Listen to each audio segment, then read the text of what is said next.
na ni kwa sababu mizizi yake huenda chini. Haleluya, kama mtende wa jangwani, ukastawi. Yani kama mtende ukastawi hata wakati wa mateso.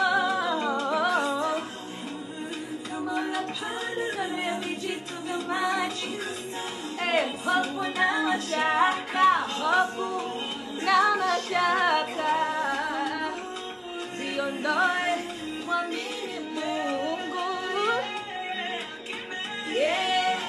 Akinena haitarudi hasa liseme.